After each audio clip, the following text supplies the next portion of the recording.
जनतेने दिलाय ते यश सेलिब्रेशन करण्याकरता नाही, ते यश इन्स्पिरेशन घेऊन जनतेच्या आशा आकांक्षा पूर्ण करण्याकरता दिलेलं आहे. आणि म्हणून खूप मोठी जबाबदारीची जाणीव मला आहे. ती जबाबदारीची जाणीव झाली.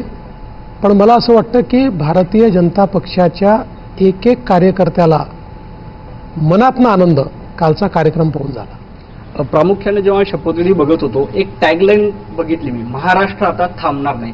महाराष्ट्र आता कुठल्या दिशेने पुढे जाणार आहे?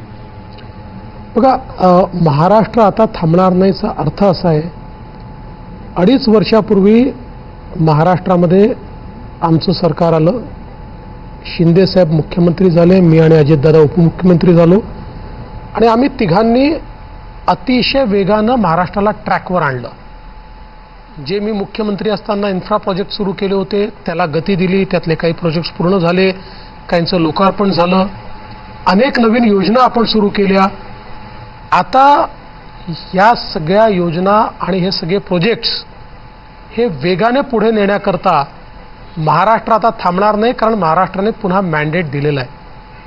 आणि आता येत्या काळामध्ये गोष्टी तर अनेक करायच्या आहेत, योजनाही सगळ्या चालवायच्या आहेत, पण माझा भर जो असणार आहे तो नदी जोड प्रकल्पांवर असणार आहे. कारण मी आत्ता इरिगेशन मिनिस्टर म्हणून 4 प्रमुख नदीजोड प्रकल्पांना मान्यता दिली आहे. हे प्रकल्प महाराष्ट्राला कायम दुष्काळातनं मुक्त करू शकतात, कायम. त्यामुळे हे नदीजोड प्रकल्पांवर माझा भर राहणार आहे. ग्रीन एनर्जीवर माझा भर राहणार आहे, कारण आपण मागच्या काळामध्ये जवळपास 54,000 मेगावॅटचे वेगवेगळे प्रोजेक्ट हातामध्ये घेतले आहेत.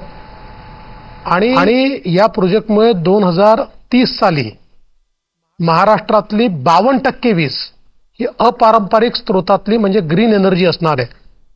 आणि या सगळ्या प्रोजेक्ट्समुळे फायदा काय होणार आहे?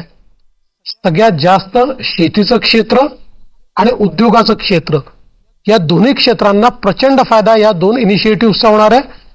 आणि या 2 क्षेत्रांना फायदा झाला तर महाराष्ट्रामध्ये रोजगाराची निर्मिती देखील होईल आणि महाराष्ट्राच्या अर्थव्यवस्थेला विशेष चालना या 2 क्षेत्रांमुळे मिळेल. आणि म्हणून मला असं वाटतं की वेगवेगळे जे काही आमचे प्रकल्प आहेत ते तर हाती घेऊच, पण ह्या 2 गोष्टींवर विशेष भर मी देणार आहे. सर, खास करून जर आपण